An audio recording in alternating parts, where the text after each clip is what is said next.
Hi, welcome to YuvondaW's podcast. Yuvonda is a master Reiki teacher, medical Qigong practitioner, the creator of Yuvonda's Healing Arts Orgone products, and uses evidence-based protocol.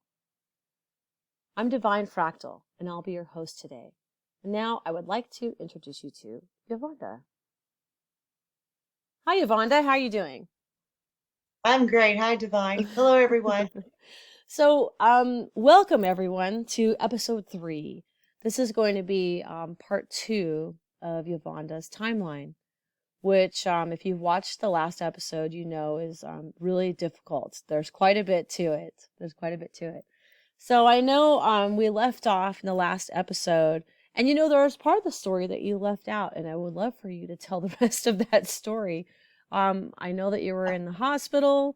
You found yourself to be quadriplegic, and then you next found yourself to be with some ETs that were discussing whether or not you could viably go back, and then they did send you back. And what happened when you got sent back? Because I know something happened. Can't believe I forgot that part of the story. Well, anyway, so I get sent back. I have, I don't remember leaving the ship. I remember coming back into the hospital room I was staying in, and I just gently was laid down on my bed, on top of the covers. I was not under the covers. I was on top, and my bed was kind of made up, which wasn't when I left. And so I'm laying there just feeling like part of me was great and the other part is like, oh, I got a lot to work on, got a lot of work ahead of me. And this nurse comes in and she was really upset. She's like, there you are, where have you been? And she was out of breath, panicked. And she's like, where did you come from? And she's like, I was just in here and I was in here and I was supposed to take your vitals and no one knew where you were at. I've checked every department. I thought they took you for more tests. You're not scheduled. I called and she was just going through this whole list. And where have you been? But you can't go anywhere. You were She was like, quadriplegic. You couldn't walk anywhere. but I couldn't talk. I couldn't tell her anything. Yeah. So yeah, that was interesting. So I know validates that I was physically not in my bed. This was Yeah. not an astral thing. My physical being was taken from that room. Yeah, they So, physically yeah. took you. Wow. Yeah, So so you were in this hospital, and you were quadriplegic, and so at that point, I think you started working on healing yourself enough so you could get out of there. Is that right? yes, absolutely. That's what I did every waking moment. If I wasn't trying to eat or doing something, let's go in the meditative state to do what I was shown to do. And so Yeah, that's what I was doing. and we talked about that in episode 1. So anyone that's interested to go back to episode 1 to talk about learning about healing yourself. So you get yourself to a point where you can convince them to get you out of there, right? Yes. Because I refused going into a rehab center. It was not going to happen. So, so in order to do that, there was a few criterias I needed to make, and one was I had to be able to actually use the toilet, wash my hands, uh, and get into the wheelchair, out of the wheelchair, into the bed. I had to do those, and because I had fallen so many times on concrete, I had compound fractures on both kneecaps. When I was at the drug rehab place, they didn't have foot plates on the wheelchair. So my foot, I couldn't feel it, it got caught underneath the wheel and I rolled over it and I broke some bones. I That's couldn't feel awful. it. It was okay. It's okay. I can't feel it. We're fine. So when the body doesn't get signals from the brain, the muscles, they contract. So I had to stretch things out as far as I possibly could so I could actually stand on my feet. And where the bones were broken, they had just, yeah, toes were underneath my foot. It contracted that much. And the bones were broken. So anyone could see it. I could see it. Uh, I had almost no fat at that point. It was very, very, very, very thin.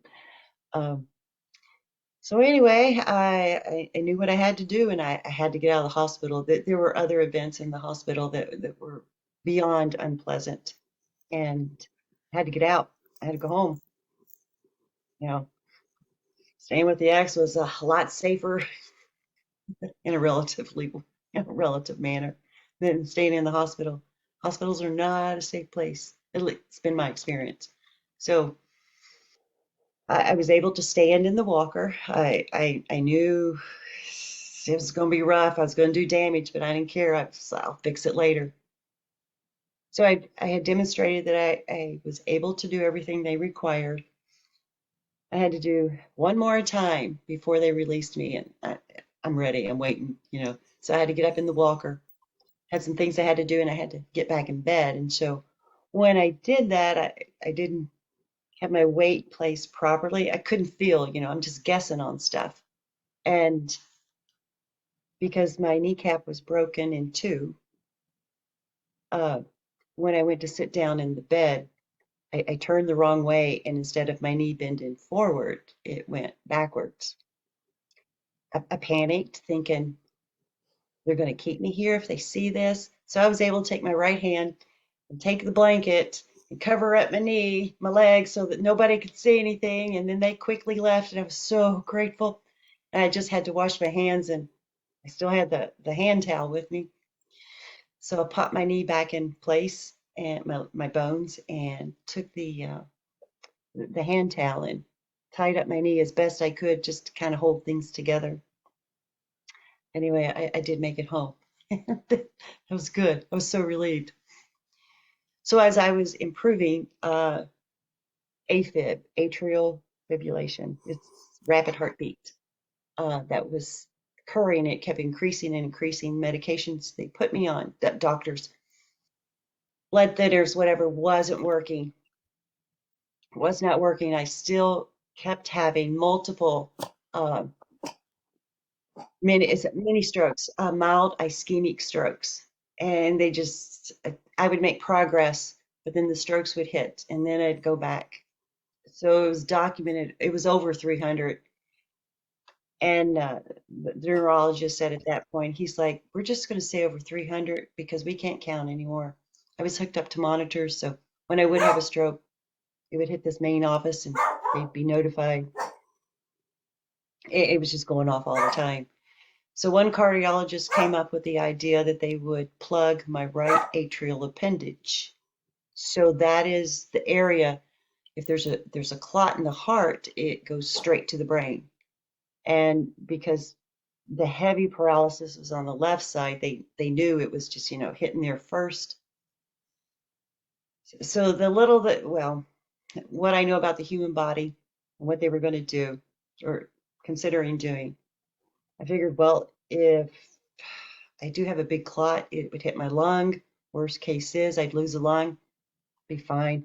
My other lung will be fine because of the way the blood clots would run if it's coming from the heart. Just like, I'm good, let's do it. And I had studied the device they wanted to use to plug my heart, like relatively safe. It was good, no worries. So I met with the surgeon, talked about it. I also had a DNR, do not resuscitate. I also had a document, all legal and stuff, refusing all blood products.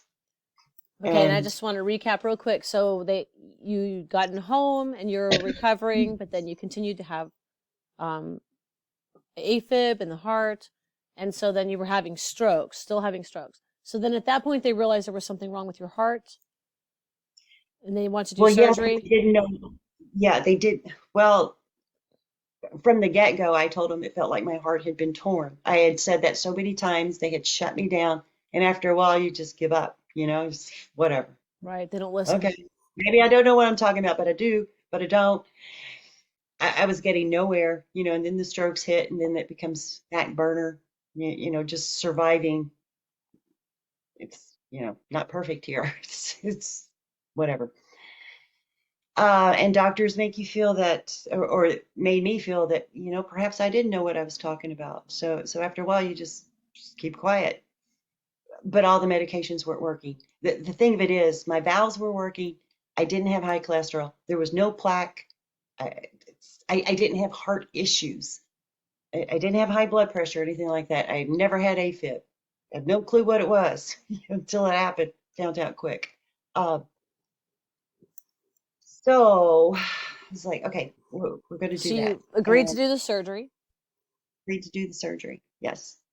And I had to go in for pre-registration, draw blood, all that stuff. My mom took me. And so I'm at the registration desk. My mom's sitting right beside me, and they're asking questions, for registration. And we get to the woman said, well, which program were you in? And there were two programs. One had to do with mold. There was a second one. I know I asked at least 6 times what it was. Every time she spoke, it was like everything went blank, silent. I could not hear what she said.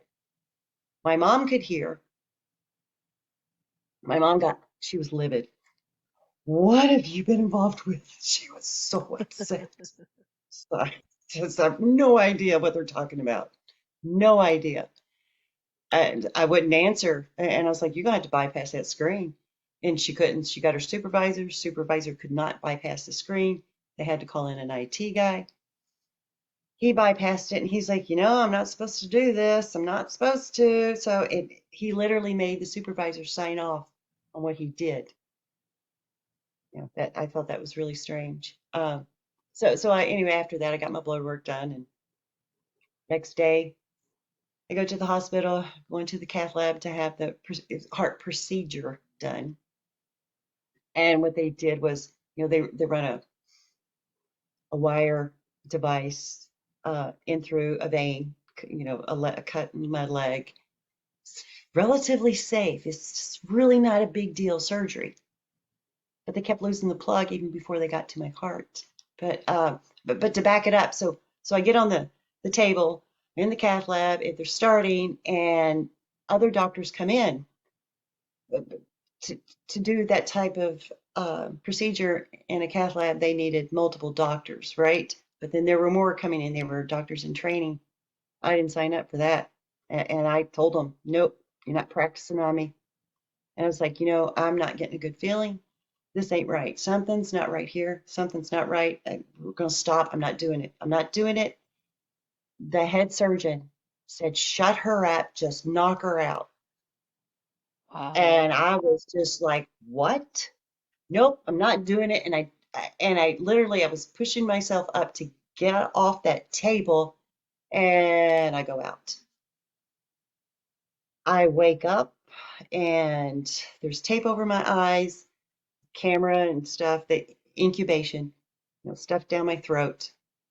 I'm completely paralyzed from the anesthetic, but I could feel everything. I could hear everything. I was coherent as heck. It's like, thank good. Feel everything they did to my body. So you wake I up and you can feel everything. You can't move, but you can feel everything. feel everything, and I can hear It's what they said. horrible. They were most unkind, and they lost it. They'd have to pull all the camera equipment out of me, pull out the little wire. It's basically like a sewage snake, but it's real tiny. They had to pull that out, run a CT scan to find where that plug, and that plug was just a coil. They call it a screw plug. They had to find it, and, choke my neck, put pressure on all the arteries, so wherever it was at until they could find it, it wouldn't go to my brain. So they were basically so the reason they did that though is because the plug was moving around in your bloodstream. So like Right. they were holding off on your neck to keep it from going into your brain, for example, and then other parts of your body. I know a little bit more of this story, and I know there's a lot of very very unpleasant bits to this. Right. So but they were losing the plug in your body because they had done something wrong with the surgery, and you know that because you were awake, Right. unfortunately. Right. So they cut an artery when they lost it, trying to get it out, and I could literally see through the tape. It's a little fuzzy, but I could see the arterial spray. I was like, oh, F this. Here we go again. I promise I'm not coming back. I'm not coming back. I'm not coming back. Yeah, came back. They brought me back. Uh, that happened 3 times. So in between, let's see, 1 and 2 deaths happened, and I wake back up, and I decide that this is not going to work. I am getting out somehow, some way.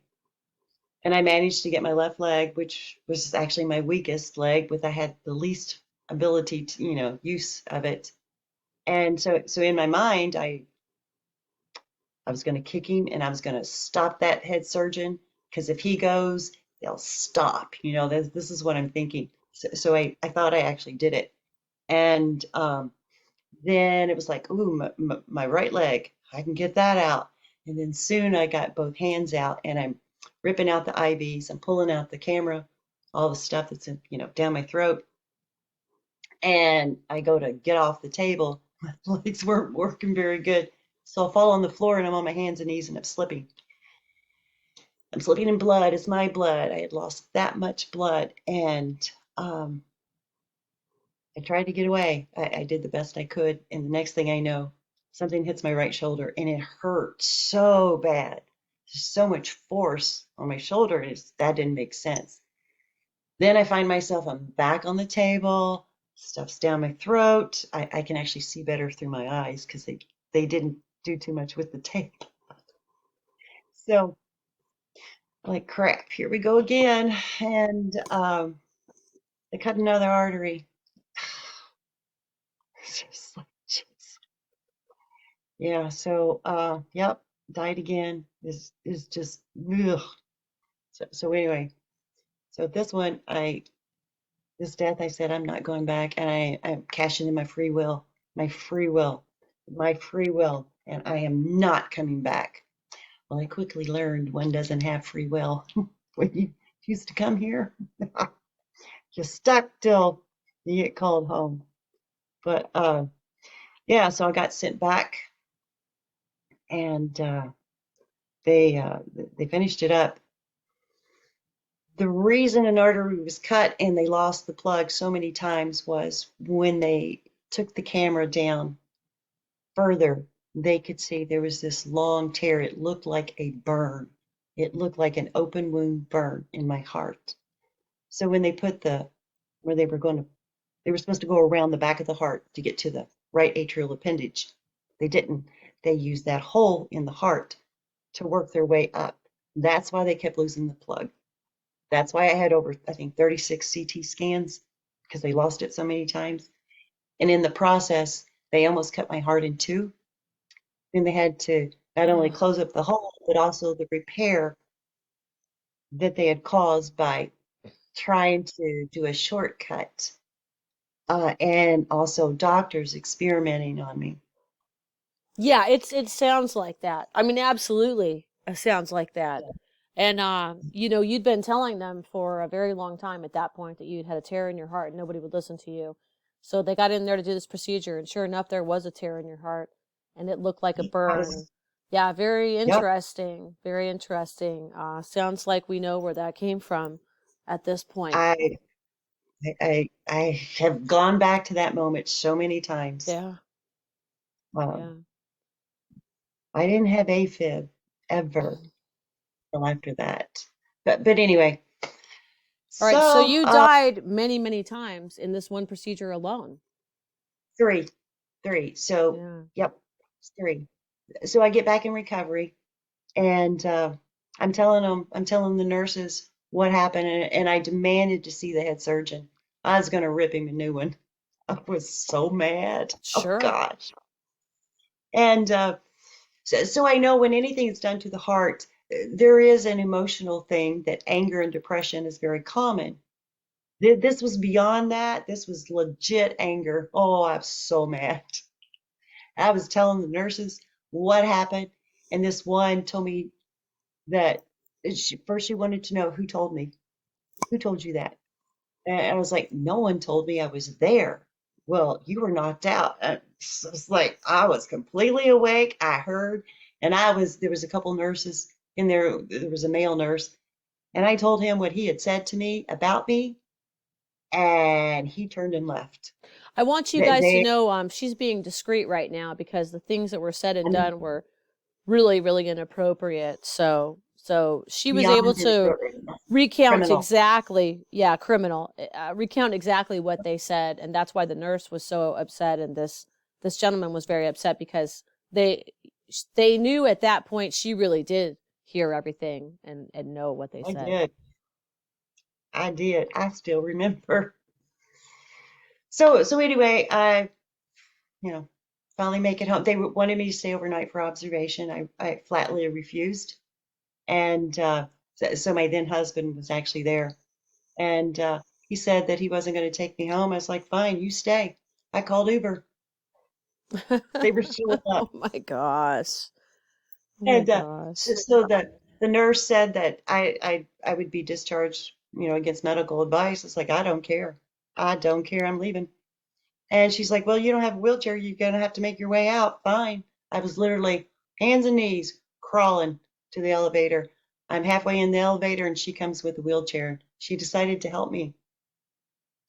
No, my She language wasn't very pleasant, just got done right? with heart surgery, right, and refused to stay. But after all the experiences you've had in hospitals, I completely Yeah, understand why you would not want to stay. So I'm glad she finally brought you a wheelchair at least, though. So she did. So, something, so I got home, something at least. started getting better, and I was preparing the paperwork and everything to file for a divorce, and my blood work was a little funny when I went to see my regular doctor. So he recommended I go see a hematologist. And I was thinking, well, I'm just not doing B12 absorption right. I'm not eating protein, that something's out of whack. And I was honestly thinking it was because of the blood transfusions that wasn't working so well with my blood, right? Sure. That's what I'm thinking. So for those that don't know, most hematologists are also oncologists. So I go to a cancer center, right? Jeez. Get in there and they diagnosed me with leukemia. They wanted to set up God. bone marrow transplant right away, as soon as possible. I didn't handle it very well. It was just one profane word after another, and I was livid at the doctor because I told him he didn't even look at my records. He doesn't know anything, and I said, what I've studied with my blood work, I'm pretty sure it's the same as someone that's been crushed, a victim of being crushed. Excuse me. He's like, how do you know that? I was like, I'm not stupid. I can freaking read. And you were pre-med at one point too, so Oh, jeez, yeah, I was livid, and he wanted to know why I was so mad, and I was like, listen, they killed me 3 times on the table, and I said they did something else, and I said now I got leukemia. I said this is a plan, and I'm sick of it, and I'm sick of it, and they sent you because you're so careless. You don't, you're not doing your job. You didn't even pay attention. And I was just going on and on and on.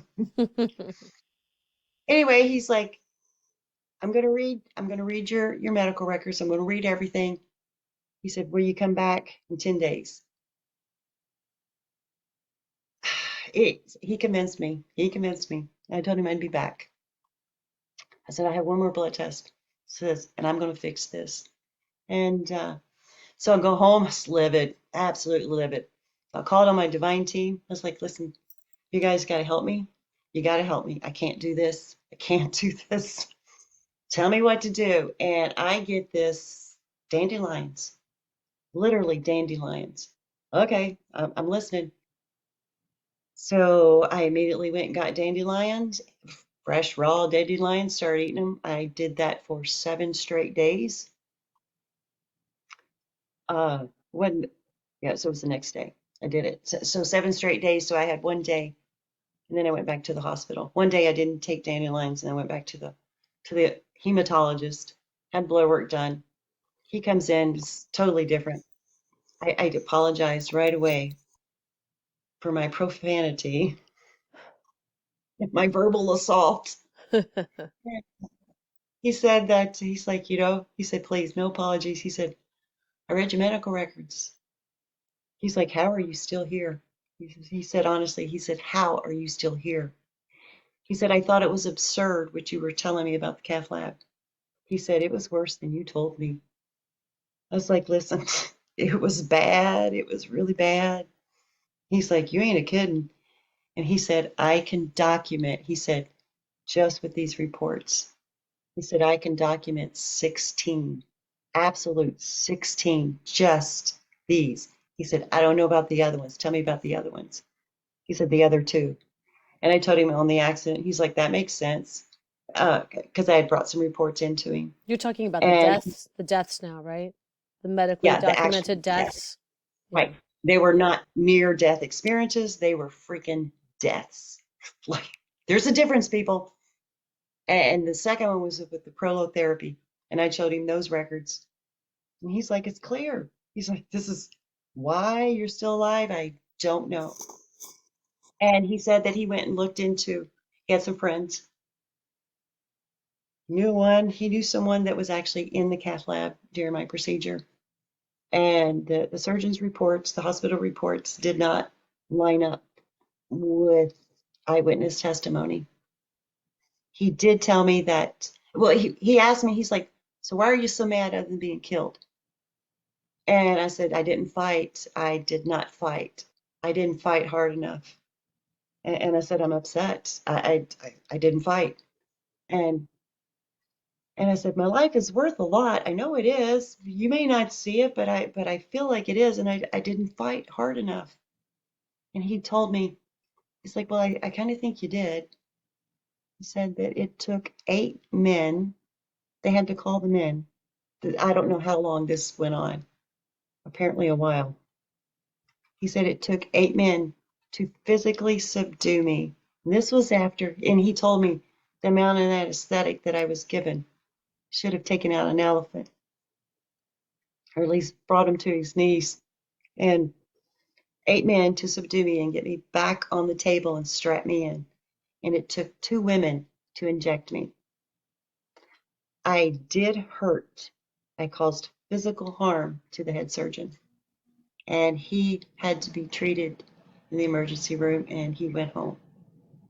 So that's why he wouldn't talk to me afterwards. Sorry. No, Sorry. it's okay. It's I'm okay. full of pleasure, right? No, but yeah. So when you know, when you thought that you tried to kick, like you did actually kick apparently, I because you actually did did. actually, yeah. Actually Unfortunately, they did. still didn't stop, but they did finish the procedure finally. Yes. So Yes, I'm they really did. happy that this doctor was able to confirm that you had fought really hard. Yes. Wow, Yes. that's incredible. And then while we were talking, the blood test results came back, and he looked at them and he compared them to when I was in 10 days prior. He's like, something strange is going on. I was like, why? He said, there's no evidence of leukemia. He says, there's no evidence of anything. He's like, what have you done? I just ate some weeds out of the yard. That's what I told him. So anyway, uh, yeah, that worked. That helped. And so I got stronger, and I divorced that man and lived with my mom for a while until I was able to find an apartment that was accommodating because I still had to use my walker. Still wasn't, top notch. But that quickly changed. It's back to hiking. Tried running. Yeah, I think running's just kind of out of the. It's just I'll stick with hiking. Yeah, it's okay. You can walk, that matters, you know? So yeah, I was doing great, and I started practicing Reiki out of a physical therapy location that I had gone to, and I was doing really well. I had the clients were interfering with the physical therapy operation, so I had to open up a studio, and I did that, and that was starting to do really well. And then the scam hit, and You're talking about gave the my first, quote unquote yeah, pandemic. yeah, yeah, and I gave my first public interview after I was told not to do it. I did it anyway, and I was told, well, you're going to suffer. whatever. I was like, well, whatever. Yeah, strange things started happening. Yeah, I remember And actually when you did your interviews. I remember. And then you disappeared for a while. well, okay, so I disappeared because, well, my business got shut down. Long story. And it's basically because I wouldn't agree to wear a mask and use these very poisonous chemicals in my studio. I wouldn't agree to it, and I wouldn't pay their $6,000 to, just keep me open. Um, so I just moved everything out, closed my studio, and the way back, because I'm going to drop some things off at my daughter's, um, this there was almost no traffic on this interstate, almost no traffic, and they were doing construction, but no one was actually in construction. So they had these super tall chain link fences, construction fences, these really tall concrete barriers. There was a deer that jumped this fence, this huge fence, jumped several more concrete barriers, 6 lanes of traffic. Well, 6 lanes. It was very, very little traffic. I was going 65 miles an hour, and I'm seeing this deer slowing down, slowing down, slowing down till I'm like 45. Now I'm 35, and I'm like, what in the world? This deer is like right beside me, runs ahead of me super fast, like I've been around deer my whole life.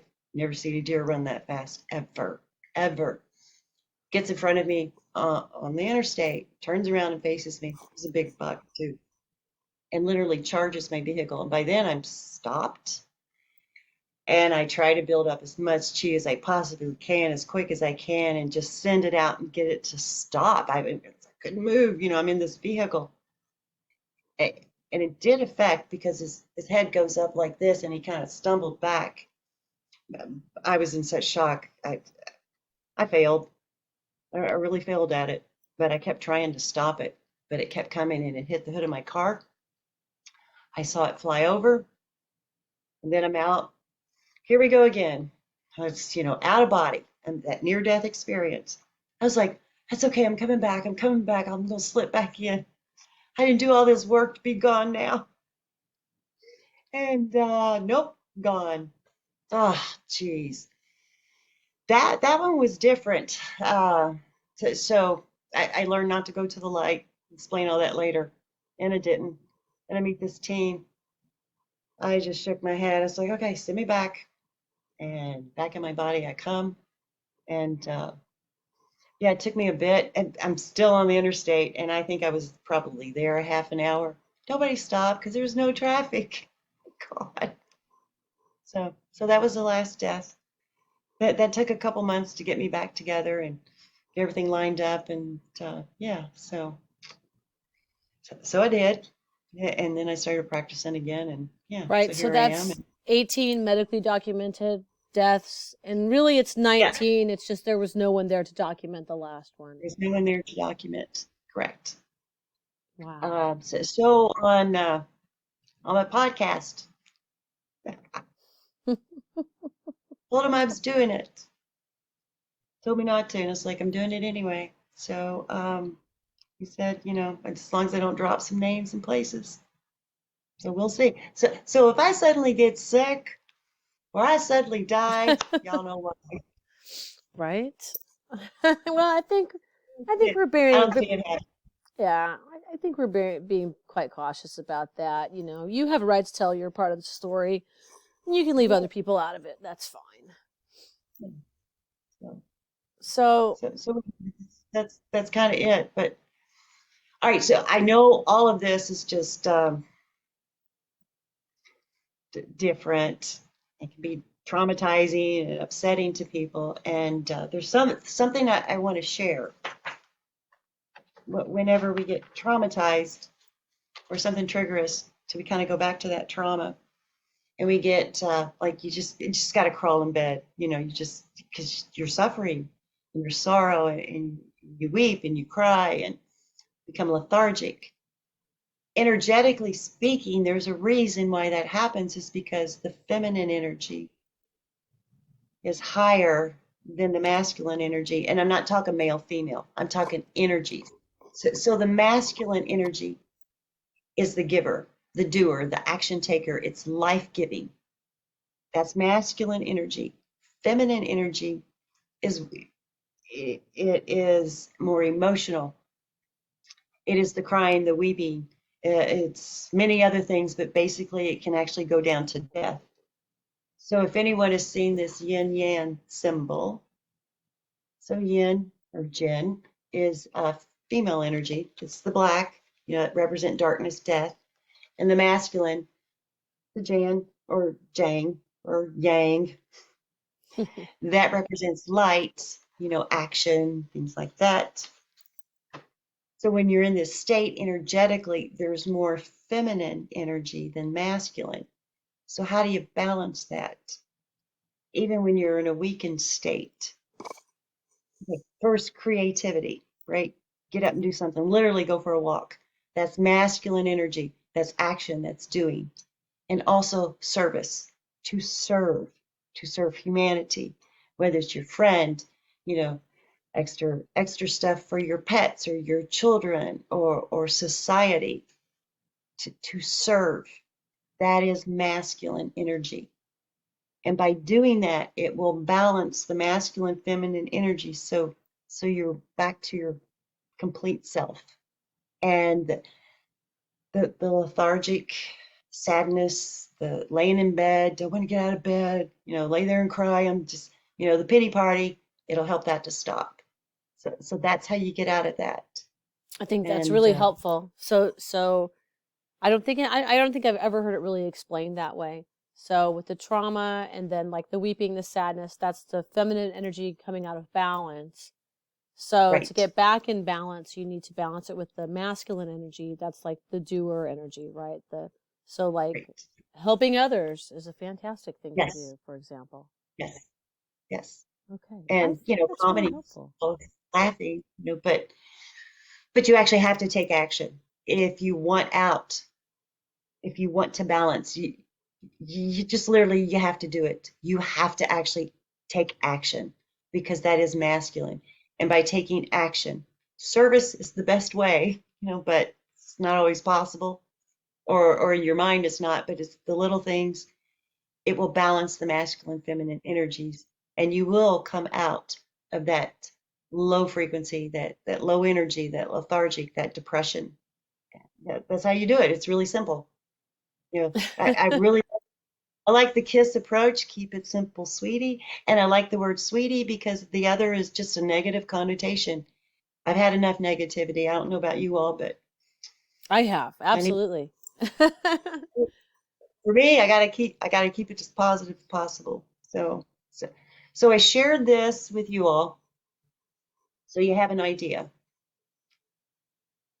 And I know that there are people that's had it way worse than me, way worse than me. And my heart goes out to them. But I also know that there are others where one event would have devastated them forever. Right. So I want you all to know that no matter what happens, you can come out of it. You can overcome it. You have the power. You're so powerful. You're so powerful. You're just so powerful. So yeah, you can do it. Thank you so Thank you all for listening. I am accepting Reiki clients, so email me at Yuvonda@protonmail.com. Hopefully January I'll have classes set up. So if you want to take classes, and remember, know thyself, love thyself, always stand in truth. Now I want to remind you that Yuvonda has Yuvonda's Healing Arts Etsy store. She has some amazing products there for you to purchase and use. And I am Divine Fractal, and I'll remind you to be fearless, fill your heart with love, and create art.